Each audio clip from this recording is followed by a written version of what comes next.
കോതമംഗലത്തിനടുത്ത് ഭൂതത്താൻകെട്ടിൽ ഷൂട്ടിങ്ങിനായി എത്തിച്ച ആനകൾ തമ്മിൽ ഏറ്റുമുട്ടി. പരിക്കേറ്റ പുതുപ്പള്ളി സാധു ആന കാട്ടിലേക്ക് ഓടിപ്പോയി. ഭൂതത്താൻകെട്ട് തുണ്ടം ഫോറസ്റ്റ് റേഞ്ചിലാണ് സംഭവം. ആനക്കായുള്ള തെരച്ചിൽ ഇന്നത്തേക്ക് അവസാനിപ്പിച്ചു. തെലുങ്ക് സിനിമയുടെ ഷൂട്ടിങ്ങിനായി കൊണ്ടുവന്ന ആനകളാണ് ഏറ്റുമുട്ടിയത്. അശ്വിൻ ബലായി തയ്യാറാക്കിയ റിപ്പോർട്ടിലേക്ക്. വൈകുന്നേരം 5 മണിയോടുകൂടിയാണ് നമ്മളിപ്പോൾ നിൽക്കുന്ന ഈ ഭൂതത്താൻകെട്ട് ഫോറസ്റ്റ് റേഞ്ച് ഓഫീസിന് മുന്നിൽ ഈ ആനകളെ ഉൾപ്പെടുത്തിയുള്ള തെലുങ്ക് ചിത്രത്തിൻ്റെ ഒരു ഷൂട്ടിംഗ് നടക്കുന്നത്. അവിടെ നിന്ന് രാവിലെ മുതൽ ആരംഭിച്ച ഒരു സിനിമാ ചിത്രീകരണമാണ്. അവിടെ നിന്ന് വൈകുന്നേരം 5 മണിയോടുകൂടി ഈ സിനിമയുടെ ചിത്രീകരണം അവസാനിക്കുകയും ചെയ്തു. അതിനുശേഷമാണ് ഈ ആനകളെ വാഹനത്തിലേക്ക് കയറ്റാൻ ശ്രമിക്കുന്നതിനിടെയാണ് കോട്ടയത്തു നിന്നുള്ള പുതുപ്പള്ളി സാധു മറ്റ് 2 ആനകളുമായി ഒരു ഏറ്റുമുട്ടലിൽ ഏർപ്പെടുന്നത്. അത് നമ്മളിപ്പോൾ ഈ പോയിക്കൊണ്ടിരിക്കുന്ന ഈ സ്ഥലത്ത് വെച്ചാണ് ആ ഒരു ഏറ്റുമുട്ടൽ ഉണ്ടാകുന്നത്. അവിടെ നിന്ന് ഈ പുതുപ്പള്ളി സാധുവിന് സാരമായ പരിക്ക് ഇവിടെ നിന്നുണ്ടായ ഏറ്റുമുട്ടലിൽ ഉണ്ടാകുന്നു.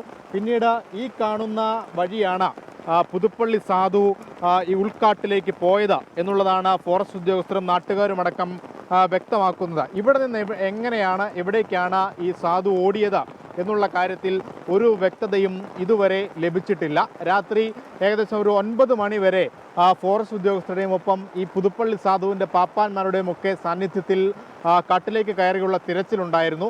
ആ തിരച്ചിലൊന്നും ഒരു സാന്നിധ്യവും ഈ കാട്ടിൽ കണ്ടെത്താൻ അവർക്കായിട്ടില്ല. അതിൽ നിന്നും മനസ്സിലാക്കുന്നത് ഈ കാട്ടിൽ മനുഷ്യർക്ക് സഞ്ചരിക്കാൻ കഴിയുന്നതിനും അപ്പുറത്തേക്കുള്ള വനമേഖലയിലേക്ക്, അതായത് ഉൾവനത്തിലേക്ക് ഈ പുതുപ്പള്ളി സാധു പോയിട്ടുണ്ട് എന്നുള്ള ഒരു സൂചനകളാണ് അതിൽ നിന്നും ലഭിക്കുന്നത്.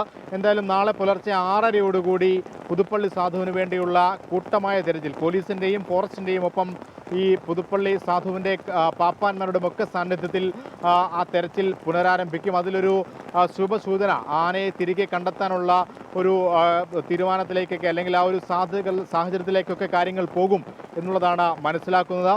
എന്താകും ആനയുടെ അവസ്ഥ എന്നുള്ള കാര്യത്തിലൊക്കെ ആശങ്കയുണ്ട്. ഏറെ നാളുകളായി നാടുമായി ബന്ധപ്പെട്ട ജീവിക്കുന്ന ആനയാണ്. അത് വീണ്ടും ഒരു ഉൾക്കാട്ടിലേക്ക്, വെളിച്ച സംവിധാനങ്ങളൊന്നും ഇല്ലാത്ത ഉൾക്കാട്ടിലേക്ക് പോയതിൻ്റെ ആശങ്ക ആനയുമായി ബന്ധപ്പെട്ട ആനയുടെ ഉടമകളടക്കം പങ്കുവെക്കുന്നുമുണ്ട്. എന്തായാലും പുലർച്ചെ 6:30യോടുകൂടി വീണ്ടും ആനയ്ക്ക് വേണ്ടിയുള്ള തെരച്ചിൽ ആരംഭിക്കും.